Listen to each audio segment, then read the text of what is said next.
سے آؤں گا، ان کے بائیں سے آؤں گا، آگے سے آؤں گا، پیچھے سے آؤں گا، چاروں طرف سے حملہ، کدھر بھاگیں گے؟ ظالم دو راستے بھول گیا، اوپر والا اور نیچے والا۔ جب بندہ دعا کے لیے ہاتھ اٹھاتا ہے یا سر سجدے میں رکھ دیتا ہے، شیطان کچھ بھی نہیں کرتا۔ اس نے خود اللہ کے سامنے قسم کی ہے، مجھے تیری عزت کی قسم، ان بندوں کو تیرے تک نہیں آنے دوں گا، چاروں طرفیں گھیر لوں گا۔ تو اس کے بڑے مکر و فریب اور بڑے طریقے۔ مطاف کے اندر کنکروں پر پیشانی رکھ کے ایک بندہ زاروں کے تار رو رہا ہے اور کیا کہتا ہے، اے اللہ مجھے معاف کر دے، ورنہ قیامت کے دن مجھے نابینا اٹھانا، تیرا کیا تیرے بندوں کا سامنا بھی نہیں کر پاؤں گا۔ اتنے درد سے روتا ہے کہ چلنے والوں کے قدم رکتے ہیں۔ سر پہ کپڑا ڈالا ہے، زاروں کے تار، سسکیاں لے لے کے، ہچکیاں لے لے کے روتا ہے۔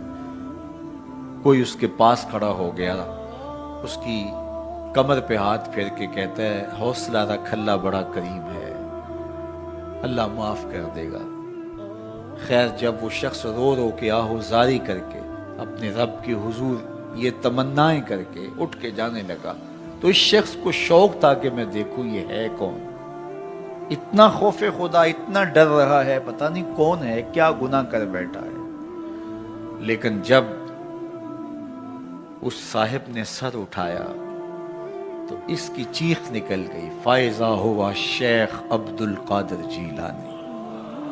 تو یہ زاروں کے تار رونے والا شیخ عبد القادر جیلانی تھا۔ ساری زندگی خدمت خلق میں بسر ہوئی، اللہ کے حکام بجا لاتے ہوئے، لیکن خوف خدا، خشیت الہی کا عالم ہے۔ حضرت جنید بغدادی کے پیر ہیں حضرت سری سکتی رضی اللہ تعالیٰ عنہ، رشتے میں ماموں بھی لگتے ہیں۔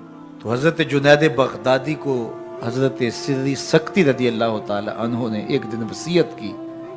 حضرت جنید کہتے ہیں میرے پاؤں تلے سے زمین سرکنے لگی، فرمانے لگے بیٹا جب میں مر جاؤں تو میری قبر بغداد سے باہر بنانا۔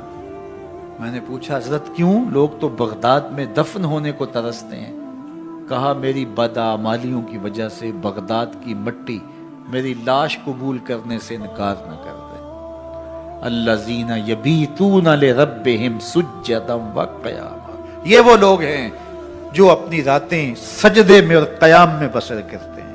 ہم تو 4 نمازیں تسلسل سے پڑھ لیں تو بے نمازیوں کو حقیر سمجھنے لگ جائیں، لیکن یہ کیا ہے، زندگی ذکر و فکر میں گزرتی ہے، سجدہ و قیام میں راتیں بسر ہوتی ہیں، لیکن عرض کیا کرتے ہیں، مالک ہم سے جہنم کا عذاب پھیر دے۔ آؤ میں اور آپ اپنے گریبان میں جھانکیں، اپنے من میں اتریں، اللہ نے ہمیں کتنی نعمتیں عطا کی ہیں، کیا کچھ نہیں عطا کیا۔ ہماری راتیں کیا قیام اور سجدوں میں بسر ہوتی ہیں۔ ہماری 5 نمازیں بھی پوری ہیں، اگر ہماری 5 نمازیں بھی پوری نہیں اور سجدہ و قیام بھی ہمیں نصیب نہیں ہے تو پھر افسوس ہے ہمارے جینے پر۔ جب کسی سے پیار پیدا ہوتا ہے تو پھر یہ آرزو مچلتی ہے کہ میں اس کے ہونٹوں سے سنوں کہ میں تم سے پیار کرتا ہوں۔ تو بندہ ہو کے پیار رب سے کرتا ہے تو پھر دل میں آرزو تو مچلتی ہے کہ کانوں میں کوئی نغم رس گولیں اور کوئی مجھے کہے کہ تم پیار کرتے ہو تو وہ بھی تم سے پیار کرتا ہے، تو زندگی کی ساری تھکن اتر جائے۔ تو کہا کہ یہ سننا چاہتے ہو نا، یہ آرزو ہے نا تمہاری، تمہارے رت جگے، تمہاری راتوں کی تنہائیوں میں سجدے، تمہارا دن رات رکوع قیام اور تمہارا اس کے حضور پیچ و تاب اور اضطراب اور زندگی کا یہ سارا تمہارا لف و نشر اس کی ذات کی رضا کے لیے ہے نا۔ تم چاہتے ہو کہ ہمارا رب ہم سے راضی ہو جائے، کبھی کعبے کے چکر کاٹ رہے ہو، کبھی پتھروں کو چوم رہے ہو، حجر اسود کو چوم رہے ہو، کبھی ملتزم پہ لپٹ لپٹ کے آہوزاریاں کرتے ہو، کبھی مطاف پہ پیشانی رگڑتے ہو اور کبھی حتیم میں روتے ہو۔ تم اسی تڑپ میں ہو نا، یہی بتانا چاہتے ہو نا کہ ہم تجھ سے پیار کرتے ہیں، یہی بتانا چاہتے ہو نا کہ ہم تجھ سے محبت کرتے ہیں۔ کبھی سحری کے وقت مصلی بچھاتے ہو، تمہارے آنسو مصلی میں جذب ہوتے ہیں اور مصلی بھیگ جاتا تمہارے آنسوؤں سے، کوئی دیکھ نہیں رہا ہوتا، لیکن تمہارے دل سے یہ ہوک اٹھتی ہے جس کے لیے یہ آنسو جذب ہو رہے ہیں وہ تو دیکھ رہے نا۔ تمہیں یقین ہوتا ہے لیکن محبت میں عجب تکرار کی خو ہے، کہو نا کہ مجھے تم سے محبت ہے۔ تو پھر یہ خو جو طبع کے اندر ہے، بندہ سننا چاہتا ہے، وہ بےتابیاں اسے تنگ کرنے لگ جاتی ہیں، اس کے اندر اداسیاں پیدا ہوتی ہیں کہ یار میں تو اس سے پیار کرتا ہوں، میں تو اس سے محبت کرتا ہوں، وہ بھی کرتا ہوگا، یہ تو یقیناً اس نے مجھے توفیق سجدہ نصیب ہی تب کی ہے، لیکن میں بھی تو سننا چاہتا ہوں کہ وہ مجھ سے پیار کرتا ہے، میرے سجدوں کا مل ڈالا ہے اس نے۔ اگر میں گلی گلی کی خاک چھانی اور نگر نگر گھوم کے اس کے حرم کے چکر کاٹے اور دیوانہ وار گھوما تو وہ بھی تو کہے مجھے تیرے چکر عاشق زار نظر آ رہے ہیں اور میں تجھے پسند کرتا ہوں، تو چکر کاٹ رہا ہے، میرے حرم کا طواف کر رہا ہے، میں تیرے اوپر رحمتیں نچھاور کر رہا ہوں۔ تو سننا چاہتا ہے بندہ کہ وہ بھی کہے کہ ہاں تیری محبت قبول ہوئی، تیری محبت مراد کو پہنچی۔ تو آواز آئی تم یہ چاہتے ہو نا کہ وہ بھی تم سے محبت کا اظہار کرے اور اعلان کرے، اور اس کی محبت کا تمہیں یقین تو ہے لیکن وہ مزید جو ہے وہ اذعان و یقین کے سانچے میں ڈھل جائے۔ تو کہا کہ یہ اگر تم چاہتے ہو تو تم ایک طریقہ بتاتا ہوں، تم محبت کا جواب چاہتے ہو، تم ان سجدوں کا جواب چاہتے ہو، تم طواف اور ان چکروں کا جواب چاہتے ہو، تو تمہیں بتاتا ہوں میرے رسول کی چوکھٹ پہ آؤ اور ان کی اتباع کرو، ان کی اتباع کرو۔ تم نکلے تو محبت کرنے تھے، تم عاشق زار بنے تھے، لیکن یحببکم اللہ، وہ خدا ہو کہ تم سے محبت کرے گا۔ اچھا، یہاں میں ایک اور جملہ کہنا چاہوں گا، اور وہ یہ کہ یہاں ذکر کیا گیا حضور کی اتباع کا، تو اتباع سے قبل بھی محبت، اتباع کے بعد بھی محبت۔ قل ان کنتم تحبون اللہ فاتبعونی یحببکم اللہ، یعنی اتباع سے پہلے بھی محبت، اتباع کے بعد بھی محبت۔ تو کوئی اتباع لالچ میں بھی ہوتی ہے، کسی غرض میں بھی ہوتی ہے کہ میں اس کی بات مانوں تو مجھے یہ ملے گا، لیکن کہا کہ تم نے میرے رسول کی اتباع ایسی کرنی جس کے آگے بھی محبت ہو، جس کے پیچھے بھی محبت۔ جب تم محبت کے دائرے میں رہ کے اتباع اور فرما برداری اور انقیاد اور اطاعت کے زمرے میں آ جاؤ گے تو پھر تم تو نکلے تھے رب سے پیار کرنے کے لیے، لیکن وہ رب ہو کے خود کہتا ہے میں اب تم سے پیار کرتا ہوں، اور درمیان میں اتباع میرے حضور کی آئی۔ یہ مائک جس کمپنی نے بنایا ہے، جب ہم مارکیٹ سے خرید کے لائے تھے تو اس کے ساتھ ایک چھوٹی سی بک بھی آئی تھی جس میں یہ بتایا گیا تھا کہ اس کو ہم نے استعمال کیسے کرنا ہے، خرابی کی صورت میں اس کی اصلاح کیسے ہوگی، اور اگر اس کے مطابق ہم اس کو استعمال کریں، جس طرح کی بیٹری اس کے اندر آنی چاہیے تو وہ ڈالیں گے تو دیر تک اس کے فوائد اور ثمرات حاصل کرتے رہیں گے۔ لیکن اگر ہم اس کتاب کو جو اس کے ساتھ ہمیں ملی تھی، جس کمپنی نے اسے بنایا ہے، تو اس کا طریقہ استعمال ساتھ بتایا ہے، اس کتاب کو پھاڑ کے پھینک دیں گے یا اس کو لپیٹ کے کہیں اونچی جگہ پہ رکھ دیں گے اور اس کو اپنی مرضی سے چلانا چاہیں گے تو پھر اپنی مرضی سے ہم اس سے فائدہ حاصل نہیں کر پائیں گے۔ تھوڑا وقت فائدہ حاصل ہوگا لیکن نتیجہ کچھ بھی نہیں ہوگا۔ تو جو کمپنی کوئی چیز تیار کرتی ہے تو اس کا طریقہ استعمال بھی ساتھ چھوٹی سی بک کی صورت کے اندر آپ کو دیتی ہے۔ تو جس مالک نے حضرت انسان کو بنایا ہے اس نے ساتھ کتاب اللہ کو بھی بھیجا ہے، اس کو پڑھتے جاؤ اور اپنی زندگی کو سنوارتے جاؤ، اس کے مطابق زندگی گزاریں گے تو زندگی سوکھی ہوگی، اور اگر زندگی اپنی خواہش پہ گزاریں گے اور غلاف میں لپیٹ کے قرآن مجید کو اوپر رکھ دیں گے اور وہاں سے دیکھ کر کے اس کو آپریٹ نہیں کریں گے اس جسم کو، تو پھر نتیجہ وہی ہوگا جو عمومی طور پہ متوقع ہے۔ تو اس لیے التمسک بکتاب اللہ، اللہ کے بتائے ہوئے طریقہ حیات کے مطابق زندگی گزارنا ہو تو قرآن مجید کے بغیر ایک قدم بھی نہیں چلا جا سکتا۔ گر تو می خواہی مسلمان زیستن، نیست ممکن جز با قرآن زیستن، اگر تو مسلمان بن کے جینا چاہتا ہے تو قرآن مجید کے بغیر ایک قدم بھی نہیں چل سکتا۔ تو اس کتاب کے ساتھ تمسک اختیار کرنے کی تلقین کی۔ اللہ کے محبوب نے ارشاد فرمایا کہ میں تمہارے اندر دو بھاری چیزیں چھوڑ کے جا رہا ہوں، ان کو مضبوطی سے تھام لو گے تو کبھی گمراہ نہیں ہوگے۔ اولہما کتاب اللہ، ان میں سے پہلی چیز اللہ کی کتاب ہے، فیہ الہدی والنور فخذوا بکتاب اللہ واستمسکوا بہ، اس میں ہدایت ہے، روشنی ہے، اس کو مضبوطی سے پکڑ لو، اچھی طرح سے تھام لو، تم گمراہ نہیں ہوگے۔ یار جو شخص نابینا ہے اسے کیا پتا کہ یہ پھولوں کی بہاریں کیا ہوتی، جو پیدائشی نابینا ہے اسے کیا پتا ہے کہ آسمان پر بزم کواکب کے رنگ کیا ہیں، اسے تتلی کے پروں میں قدرت کی سنائی کا کیا اندازہ ہو سکتا ہے، اسے مور کے پروں میں رنگوں کی مینا کاری کا کیا اندازہ ہو سکتا ہے، اسے پھوٹتے جھرنوں، بہتی ندیوں اور کوسے قضا کی رنگینی اور دھنک کی شوخیوں کا لطف کیسے نصیب ہو سکتا ہے، اس کو کیا پتا حسن کیا ہوتا ہے، اس کو کیا پتا جمال کیا ہوتا ہے۔ اسی طرح جس کے دل کی آنکھ اندھی ہے اسے کیا پتا ہے کہ جمال خدا کیا ہوتا ہے، اسے کیا پتا ہے کہ سجدے کی لذت کیا ہوتی ہے، اسے کیا پتا ہے رکوع اور قیام کا مزہ کیا ہوتا ہے، اسے کیا پتا ہے کہ روزے کا سرور کیا ہوتا ہے۔ تو اگر ہم اپنے دل کے میل اتاریں گے تو دل کی آنکھیں کھلیں گی تو پھر زندگی کا لطف آنا شروع ہوگا، پھر پتہ چلے گا اسلام کیا ہے، پھر پتہ چلے گا دین کیا ہے۔ اللہ اکبر۔ اسی لیے قرآن نے کہا من کان فی ہذہ اعمی فہو فی الآخرۃ اعمی واضل سبیلا، جو دنیا میں اندھا رہا کل قیامت کے دن بھی نابینا اٹھایا جائے۔ اس سے ان آنکھوں کی بے نوری مراد نہیں ہے، دل کی بے نوری مراد ہے۔ اقبال نے کہا تھا دل بینا بھی کر طلب خدا سے، کہ آنکھ کا نور دل کا نور نہیں، آنکھ کا نور اور ہے، دل کا نور اور ہے۔ تو جس طرح آنکھ بے نور ہو جائے، آنکھ پر دھند، جالا، ککرے اور سفید اور کالا موتیا اتر آئے، تو ہم سب کچھ بیچ کر کے بھی آنکھوں کا نور خریدنے کی کوشش کرتے ہیں۔ تو یار کبھی اجڑے ہوئے دل کا بھی تو علاج کرواؤ۔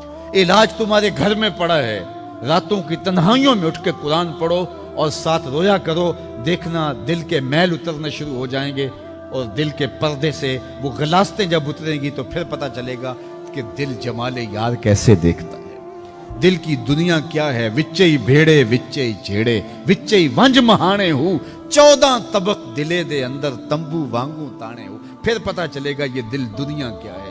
پھر اس کی تڑپ، اس کی بے چینی، اس کا اضطراب زندگی کا حاصل بن جائے گا۔ پھر زندگی کی بے چینیاں، دل کی بے چینی اور دل کا محبوب کی یاد میں تڑپنا تمہیں سرور دے گا۔ پھر تم ایک ایک عضو میں دل مانگو گے، وہ مزہ دیا تڑپ نے میری آرزو ہے یا رب، وہ مزہ دیا تڑپ نے میری آرزو ہے یا رب، میرے دونوں پہلوؤں میں دل بے قرار ہوتا۔ پھر سمجھ آئے گی کہ یہ دل کتنی قیمتی شے ہے۔ اللہ نے بدن میں آنکھیں بھی دو رکھی ہیں، کان بھی دو رکھے ہیں، ہاتھ اور پاؤں بھی دو رکھے ہیں، لیکن دل ایک ہی رکھا ہے، اور دل عرش اللہ ہے، اللہ کا عرش ہے۔ پھر پتہ چلے گا۔ تو آئیے دل سے زنگ اتاریں، میل اتاریں، دل مصفا ہو، دل خوبصورت بن جائے، پھر دل کی کشکول پھیلا کے پھر عرض کریں ہر تمنا دل سے رخصت ہو گئی، اب تو آجا، اب تو خلوت ہو گئی۔ لیکن یہ میل کچیل سے ہٹا ہوا ہوگا تو گندی جگہوں پہ محبوب تو نہیں آتے ہیں۔ تو حسد، حقد، کینے، بغض، نفرتیں یہ ہم پالے رکھتے ہیں، اپنی زندگی کو ہم نے خود بوجھل بنایا ہوا ہے۔ میاں حسد کرنے سے محسود کا کیا ہوگا؟ ہم اپنے آپ کو تلخی میں مبتلا کیے ہوئے ہیں۔ بغض رکھنے سے مبغوض کا کیا ہوگا؟ ہم اپنے آپ کو بوجھ میں مبتلا کیے ہوئے۔ تو اپنے دل سے یہ سارے بوجھ اتار کر کے جب دل کو مصفا اور مزکا کریں گے تو پھر دیکھیے کہ دل کے آئینے میں کیسے جمال یار دکھائی دیتا ہے۔ تو اس دل کی اصلاح ہوگی کثرت کے ساتھ قرآن مجید کی تلاوت کرنے سے۔ تو راتوں کی تنہائیوں میں اٹھ کے قرآن پڑھو، دیکھنا کہ کیسے دل کے زنگ اترتے ہیں۔ بعض لوگ بڑی عجیب خبر سناتے ہیں، میاں تمہیں کیسے پتا؟ وہ کہتا ہے میں رات اچانک نیند نہیں آ رہی تھی تو ایک چینل کھولا تو اس میں یہ خبر چل رہی تھی، تو میں نے کہا تجھے نیند نہیں آ رہی تھی، تو نے چینل کھولا، کاش تو قرآن کھول کے بیٹھ جاتا، تجھے وہ دکھائی دیتا کہ تیرا اندر تیرا باہر روشن ہو جاتا۔ تو راتوں کی تنہائیوں میں اٹھ کے قرآن مجید پڑھنے کا مزاج پیدا کریں، اپنی صبح کا آغاز قرآن مجید کی تلاوت سے کریں، اپنے دن کو سمیٹیں، سونے کی تیاری کریں، سورہ ملک سے اپنے معاملات کو سمیٹیں۔ یہ چند دن کر کے دیکھ لیں۔ اور اگر آپ کو معاشی مسائل ہیں، مشکلات ہیں، تو سورہ واقعہ اس کے لیے اکسیر ہے۔ صرف 3 رکوع ہیں، اتنی اکسیر کہ جس کی زندگی میں سورہ واقعہ آ گئی وہ مشکلات میں مبتلا نہیں ہوتا، اللہ اس کے لیے رزق کے دروازے کھول دے۔ مدینے کی گلی سے میرے حضور کا گزر ہوا، ایک ایسا مکان بن رہا تھا جس طرز کے مکان کو حضور پسند نہیں کرتے، تو پوچھا یہ کس کا مکان ہے؟ کہا فلاں انصاری کا۔ حضور گزر گئے، کسی نے اس کو جا کے بتایا حضور تیری گلی سے گزرے تھے، تیرے مکان کو دیکھا، شاید حضور کو پسند نہیں آیا۔ چہرہ بتا رہا تھا حضور کا کہ تیرا مکان اچھا نہیں لگا۔ انہوں نے کدال لیا اور مکان زمین کے برابر کر دیا۔ چند دن کے بعد حضور کا پھر گزر ہوا تو دیکھا کہ مٹی کا ڈھیر پڑا ہوا ہے، ملبہ پڑا ہوا ہے۔ کہا اس شخص کو بلاؤ، بلایا گیا، کہا میں گزرا تھا، تیرا مکان بن رہا تھا، اب مٹی کا ڈھیر پڑا ہے۔ حضور میں نے گرا دیا۔ فرمایا کیوں؟ عرض کی سنا تھا آپ کو پسند نہیں، سنا تھا آپ کو پسند نہیں۔ میں اور آپ اپنے اندر اترے اور دیکھیں ہمارا کیا کیا حضور کو پسند ہے۔ محمد دی زیارت محمد دے رنگ وچ اے ٹھگ بازیاں جانے پیارا محمد صلی اللہ علیہ وسلم۔ جب ان کے ہوئے تو پھر اپنی خواہش رہی کہاں؟ اپنی رضا کو محبوب کی رضا میں فنا کر دینے کا نام ہی تو محبت ہے۔ تیرے ہندیاں سندیاں محبوبہ میں کافر ہواں جے میں ہواں، اپنی نفی کرنے کا نام ہی تو محبت ہے۔ لیکن میں اپنی خواہشات کا پتلا ہوں اور عاشق رسول بھی ہوں، کیسی عجیب کہانی ہے۔ میں اپنی آرزوؤں کا بندہ بھی ہوں اور عاشق رسول ہوں، کیسی عجیب کہانی ہے۔ جب ان کے ہو گئے پھر اپنا کچھ نہ رہا۔ محبوب کی رضا میں اپنے آپ کو گم کرنے کا نام محبت ہے۔ جب ان کے ہوئے تو پھر زندگی کا جمال، زندگی کا نور نصیب ہوا، زندگی کی حقیقتیں ہاتھ آ گئی۔ میں عاشق رسول کہلاتا ہوں، حج اور عمرے بھی کرتا ہوں۔ میں 1.25 لاکھ مرتبہ جو ہے وہ ہر ہفتے میں درود بھی پڑھتا ہوں۔ میں محفل میلاد کرواتا ہوں، پوری دنیا کے نعت خواں جمع کرتا ہوں، لیکن حضور کی سنت چہرے پہ سجانے کی توفیق نہیں ہے۔ مجھے حضور علیہ الصلوۃ والسلام کے بتائے ہوئے طریقے کو اختیار کرنے کی ضرورت نہیں ہے۔ صاحب سوچیں کہیں آپ اپنے آپ سے دھوکہ تو نہیں کر رہے؟ ان سے تو نہیں کیا جا سکتا، ان سے دھوکہ کون کرے؟ وہ تو جانتے ہیں کون کہاں کھڑا ہے۔ میرے حضور بولے یاری لا تو پاک نبی سنگ اے پر پوری یاری، یاری لا تو پاک نبی سنگ اے پر پوری یاری، پھر درود قبول ہے تیرا لکھ نہ لو ایک بار۔ پھر نہ لاکھ مرتبہ پڑھنا، ایک بار ہی پڑھ لینا وہ بھی قبول ہے۔ اشہد بلال عند اللہ اشہد، پھر بلال کا اشہد بھی قبول ہے۔ وہ چہرہ اور چہرے کا دل نہیں دیکھتے، بندے کا دل دیکھتے ہیں۔ تو جب تم اپنے باطن کو حضور کے نام پہ لگاؤ گے تو پھر ایک ایک عمل ان کی سنت کی اتباع میں۔ یہ صوفی کی علامات ہیں۔ رنگ برنگے کپڑے پہن لینے سے صوفی نہیں بنتا، مختلف رنگوں کے پٹکے باندھ لینے سے صوفی نہیں بنتا، صاحب بھنگ گھوٹ کر پینے سے صوفی نہیں بنتا، ڈھول کی تھاپک پر ناچنے اور رقص کرنے سے صوفی نہیں بنتا، مختلف تصوف کی اصطلاحات کو یاد کر لینے سے صوفی نہیں بنتا، محمد عربی کی غلامی سے صوفی بنتا ہے، حضور کی چوکھٹ کی فقیری سے صوفی بنتا ہے۔ طائف کے بازاروں میں لوگوں نے پتھر تک مارے، نالین خون سے زخمی ہو گئے، اور ادھر سے حکم بھی آتا ہے محبوب بولو تو صحیح۔ ان پہاڑوں کو ایسے جو ہے وہ جوڑیں گے کہ یہ درمیان میں پس کے رہ جائیں گے، عذاب کے فرشتے حاضر ہو کے پیشکش کرتے ہیں، لیکن میرے حضور فرماتے ہیں نہیں، میں رحمت بن کے آیا ہوں۔ وہی رحمت للعالمین نبی فتح مکہ کے دن حکم دیتے ہیں کہ ابن خطل کو قتل کر دو، اس کی لونڈیوں کو قتل کر دو۔ یہ حضور کا گستاخ تھا، ہجب کیا کرتی تھی اس کی لونڈیاں، گا گا کے حضور کی اہانت کیا کرتی تھی۔ اس نے سوچا بچنے کی کوئی صورت نہیں ہے تو کعبۃ اللہ کے پردے کے اندر چھپ گیا۔ پوچھا گیا یہ تو کعبہ کے پردے کے اندر چھپ گیا ہے، یہاں پناہ لے لی ہے؟ کہا یہیں سے نکال کے قتل کر دو. یہ میرے نبی کا اختیار ہے. حضور چاہیں تو معاف کر دیں, حضور چاہیں تو حکم صادر کریں کہ ان پر حد جاری کر دی جائے, ان کو سزا دی جائے. اس لیے ہمارے اوپر لازم ہے کہ جس کا جرم ثابت ہو جائے اس کو قرار واقعی سزا دی جائے. ایک تو بات یہ ہوئی کہ جو عمومی طور پہ مختلف جگہوں پہ بیٹھ کے یہ چیختے ہیں کہ حضور نے تو معاف کر دیا, تو آپ معاف کیوں نہیں کرتے؟ آپ اتنے سخت کیوں ہو گئے ہیں؟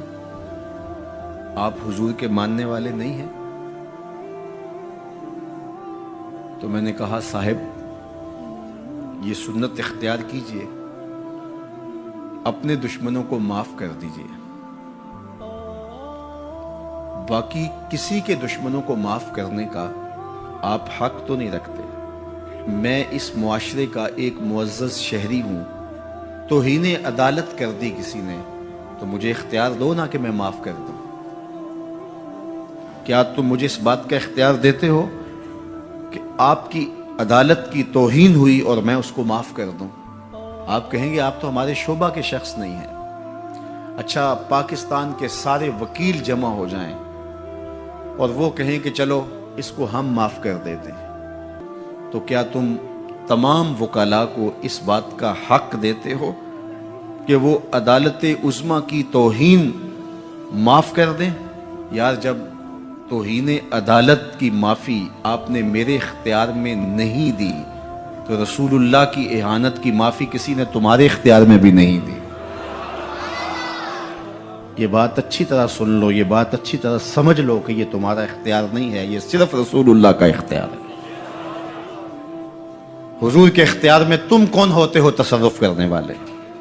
وہ معاف کریں ان کی مرضی, وہ نہ کریں ان کی مرضی. تو پہلی بات یہ ہوئی کہ حضور علیہ السلام کا اہانت کرنے والا شخص وہ واجب القتل ہے, اس کی سزا موت ہے. اور یہ قرآن کا آئین ہے, یہ احادیث سے ثابت شدہ نتیجہ ہے. پاکستان کا آئین, پاکستان کا دستور یہ بتاتا ہے, 295C میں بھی ساری بحث کے بعد یہ قانون بنا تھا کہ جو شخص حضور کی اہانت کرے وہ واجب القتل ہے, اس کو سزائے موت دی جائے گی, اس کو پھانسی پہ چڑھایا جائے گا. جب پاکستان کا آئین بنا ہے, پاکستان کا قانون بنا, پھر کیوں بنایا ہے اگر اس قانون کو نافذ نہیں کرنا؟ اب تک پاکستان کے اس قانون کو عملی طور پہ کسی پر بھی نافذ نہیں کیا گیا. جب سے یہ قانون بنا ہے یہ قانون کی حد تک ہے اور غیر مؤثر ہے. اور یہاں سزائے موت ہوئی بھی تو پاکستان کی اعلیٰ عدالت نے اس کا جس اجلت میں فیصلہ کیا وہ آپ کے سامنے ہے. اس فیصلے نے امت مسلمہ کو دکھی بھی کیا ہے, مضطرب بھی کیا ہے, عدالتوں سے لوگوں کا اعتماد بھی اٹھ گیا ہے.